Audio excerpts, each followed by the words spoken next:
آپ کے عادات و اطوار کے بارے میں تو کہا کہ کانا خلق القرآن، آپ کا اخلاق اگر دیکھنا ہے تو قرآن اٹھا کر کے دیکھو۔ جتنی اچھی صفتیں ہیں سب آپ میں موجود تھی۔ جہاں کسی برے انسان کی برائی کی گئی ہے قرآن میں، اس صفت سے ہمارے رسول صلی اللہ علیہ وسلم پاک تھے۔ تو اس وجہ سے ہم اور آپ سیرت پڑھتے ہیں، اور سیرت مدارس میں بھی اس کو ایک سبجیکٹ کے حصے سے لوگ پڑھاتے ہیں۔ حالانکہ احادیث کا نچوڑ بھی سیرت ہے، اور سیرت پر کتابیں بھی الگ الگ علماء نے وضع کی ہیں اور رکھی ہیں، اس میں کوئی شک نہیں۔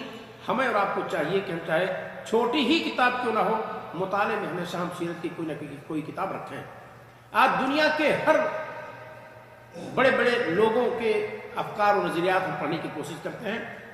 لینن، اسفندیار، رستم، بڑے بڑے جودھا لوگ جو گزرے، مورخین گزرے، ان کی ہم سیرت پڑھنے کی کوشش کرتے ہیں، لیکن اللہ کے رسول صلی اللہ علیہ وسلم کی سیرت جس میں ہمارے لیے اور آپ کے لیے کامیابی ہے، اسے ہم نہیں پڑھتے۔ بات جوانوں سے پوچھیے کہ فلاں سن میں جو کرکٹ کا کھیل فلاں جگہ ہوا، کس کھلاڑی نے کتنا بنایا، وہ پورا ڈیٹیل بتا دیں گے آپ کو۔ ایسے لگے گا جیسے الف با تا وہ حفظ کیے ہوئے ہیں۔ ایسے ہی بڑے بڑے کھلاڑیوں کے نام، بڑے بڑے ہیرو، فلمی ستاروں کا نام یاد رہے گا ان کو، لیکن اللہ کے رسول صلی اللہ علیہ وسلم کی پیدائش، آپ کے بچے، آپ کی بیویاں، آپ کے غزوات، سرائے، اور جو کچھ آپ صلی اللہ علیہ وسلم کے زمانے میں پیش آیا، اس کے تعلق سے لوگ نظر نہیں رکھتے۔ وجہ یہ ہے کہ ہم سنت سے دلچسپی نہیں رکھتے۔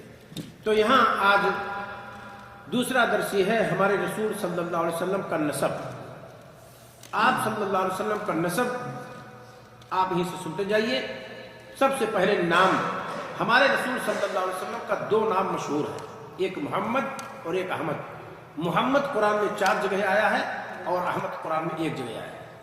آپ صلی اللہ علیہ وسلم کا نسب، اس میں کوئی شک نہیں، آپ صلی اللہ علیہ وسلم آدم کی اولاد سے ہیں۔ آپ صلی اللہ علیہ وسلم نے فرمایا انا سید ولد آدم یوم القیامہ ولا فخر، میں قیامت کے دن آدم کی اولاد کا سردار ہوں۔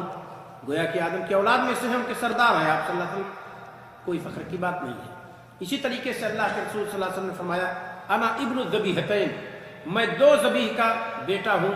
ایک ذبیح عبداللہ تھے ان کے باپ، اور دوسرے ذبیح اسماعیل علیہ السلام۔ گویا کہ اسماعیل علیہ السلام کے جس نسل سے آپ صلی اللہ علیہ وسلم ہیں۔ تو آپ صلی اللہ علیہ وسلم کے نسب کے بارے میں جو صحیح روایتیں ہیں وہ عدنان تک آپ کا نسب درست ہے۔ اس میں کوئی شک نہیں کہ آپ ابراہیم علیہ السلام کی اولاد سے ہیں، آپ آدم علیہ السلام کی اولاد سے ہیں، لیکن سلسلہ نسب جو ذکر کیا گیا ہے اسرائیلی روایات میں، اس کی ہم اور آپ تائید یا اس کی تکذیب نہیں کر سکتے، کیونکہ کتاب و سنت میں صحیح طور پر وہ موجود نہیں ہے۔ لیکن جو موجود ہے اس کو آپ دیکھ لیجئے۔ محمد ابن عبداللہ بن عبد المطلب بن ہاشم بن عبد مناف بن قصی بن کلاب بن مرہ بن کعب بن لوئی بن غالب بن فہر بن مالک بن نضر بن کنانہ بن خزیمہ بن مدرکہ بن الیاس بن مدر بن نزار بن معد بن عدنان، یہ عدنان تک ہمارے رسول صلی اللہ علیہ وسلم کا نسب بالکل صحیح ثابت ہے۔ اور اس کو ابن ہشام رحمہ اللہ اپنی سیرت میں جلد نمبر 1 صفحہ 1 پر ذکر کیا، پہلے پیج پہ، اور اسی طریقے سے تاریخ طبری میں بھی یہ موجود ہے، جلد نمبر 2 صفحہ 239 پہ۔ الرحیق المختوم میں صفی الرحمن بارکپوری رحمہ اللہ نے بھی ذکر کی ہے، صفحہ نمبر 31 پہ۔ تو یہ سیرت نگاروں نے بھی اور مورخین نے بھی اللہ کے رسول صلی اللہ علیہ وسلم کا یہ نسب ذکر کیا ہے کہ عدنان تک بالکل درست ہے۔ ہمارے رسول صلی اللہ علیہ وسلم کی تاریخ پیدائش، اس کے تعلق سے عید میلاد النبی پر جب میں یہاں بحث کیا ہوں، بہت ڈیٹیل کے ساتھ میں نے بحث کی اور اس کو ذکر بھی کر دیا ہوں۔ میں نہیں چاہتا کہ اس میں بہت زیادہ ٹائم دوں، بس مختصر طور پر سن کے اعتبار سے سن 1 عام الفیل، جس سال ہاتھی کا واقعہ پیش آیا، ابرہہ نے جب خانہ کعبہ پر حملہ کرنا چاہا اور اس کی ہاتھی کا فوج سب وادی محصر میں یعنی مزدلفہ کے اور منی کے بیچ میں کچل کر رکھ دیا گیا ابابیل چڑیوں کے ذریعے سے، جیسا کہ اللہ تعالیٰ نے سورہ فیل میں فرمایا ہے۔ اور اسی طریقے سے آپ کے تعلق سے قیس بن مخرمہ کہتے ہیں ولدت انا والنبی صلی اللہ علیہ وسلم عام الفیل، میں اور نبی کریم صلی اللہ علیہ وسلم دونوں ہاتھی والے سال پیدا ہوئے۔ تو اس کی بہت سارے لوگوں نے تحسین کی ہے حدیث کی کہ یہ تاریخی روایت درست ہے، اور کچھ لوگوں نے اس پر کلام کیا ہے، لیکن اس میں کوئی شک نہیں محمد ابن اسحاق پر کلام ہے اس میں، اور وہ مدلس قرار دیے گئے ہیں، لیکن سیرت کے امام ہیں، اور بسا اوقات ایک راوی ایک فیلڈ میں